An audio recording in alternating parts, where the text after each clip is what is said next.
And now, our feature presentation. Surah 13, chapter 13 of the Holy Quran is entitled The Thunder.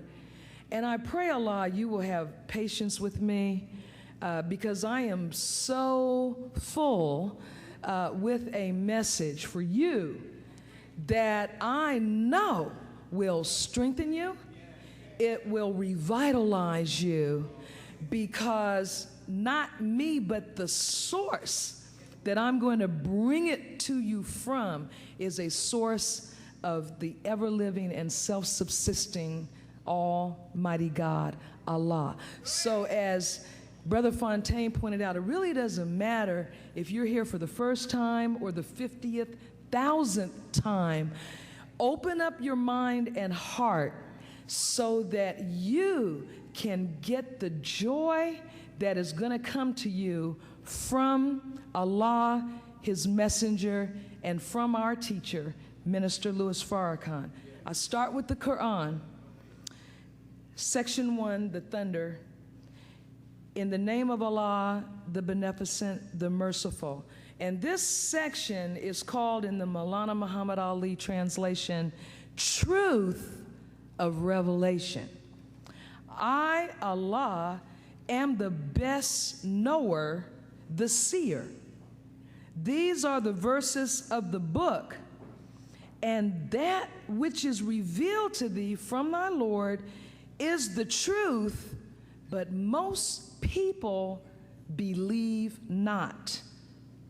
Allah is He who raised the heavens without any pillars that you can see, and He is established on the throne of power. And He made the sun and the moon subservient to you. I want to stop right there.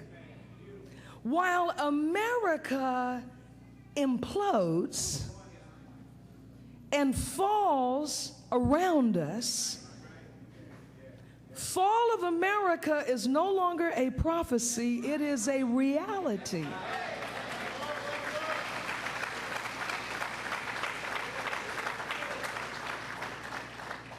And we applaud because it manifests the predictive power of the Honorable Elijah Muhammad, which only could come through a meeting with God. But as we applaud, we're seeking mercy and grace because we're still up in this thing. We've got to make a move. But look, while wars and rumors of wars, and 1 out of every 170 homeowners is being escorted out in foreclosure. You remember that the minister told us that in the word mortgage, in that root is mort, which means death. I'm going to show you today this falsehood that the talking heads are spreading, that slavery ended so long ago that we need to let it go. And I'm going to show you slavery has never had an end. It has never had an end. But what Allah is saying to you and I in this revelation, that whether they take your house or your car or the groceries become impossible, He said, I made the sun and the moon subservient to you. So the people that run this country are in obeisance to the weather.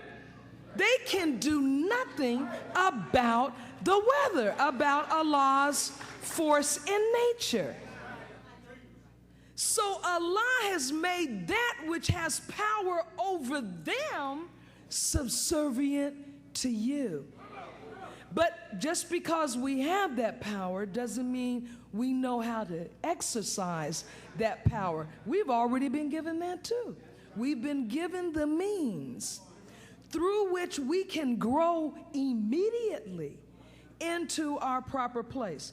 Now look what he goes on to say about the sun and the moon. While America falls, what's the sun doing? What is the moon doing?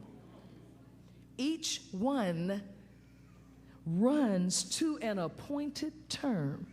He, Allah, regulates the affair, making clear the messages that you may be certain of the meeting with your Lord. Be certain today, beloved. And he it is who spread the earth and made in it firm mountains and rivers. And of all fruits, he made it in pairs, 2 of every kind. He makes the night cover the day. Surely there are signs in this for a people who reflect. Now, in section 2, you need to read this today yourself, because there's no substitute for the experience of reading the words of God yourself. But I'm going to move to another section, the fall and rise of nations. Allah knows what every female bears, and that of which the wombs fall short of completion, and that which they grow. And everything with him has a measure. Now, clearly, this means that in the womb of the female, life begins, and there are times when life does not grow to fruition and does not come forth from the womb. But look at what Maulana Muhammad Ali says that this also means on a spiritual level. He says, the physical law of nature is spoken of here, where the womb falls short and no gestation takes place. He says, but a deeper reference is to the spiritual law, according to which some receive a new birth through the prophet and others do not. Now listen to what he says here. For him are angels guarding the consequences of his deeds before him and behind him, who guard him by Allah's command. Surely Allah changes not the condition of a people until they change their own condition.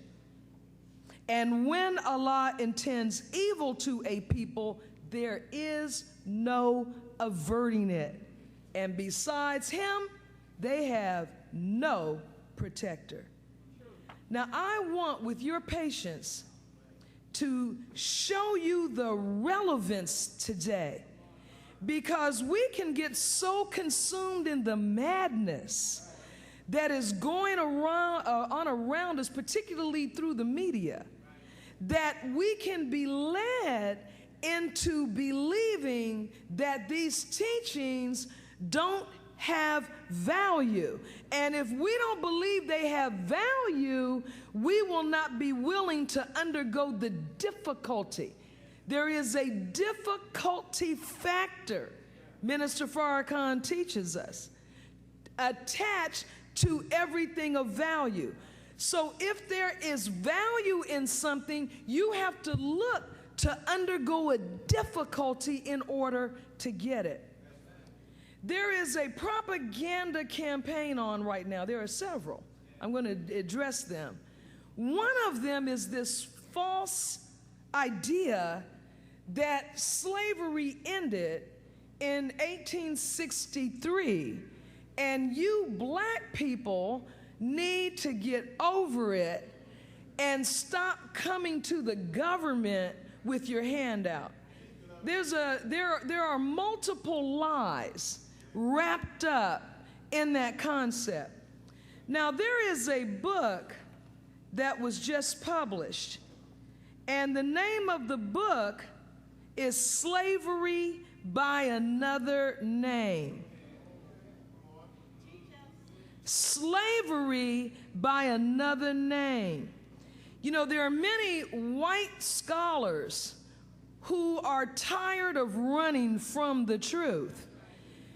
The research is proving over and over again the truth of the teachings of the Honorable Elijah Muhammad and the witness of Minister Louis Farrakhan.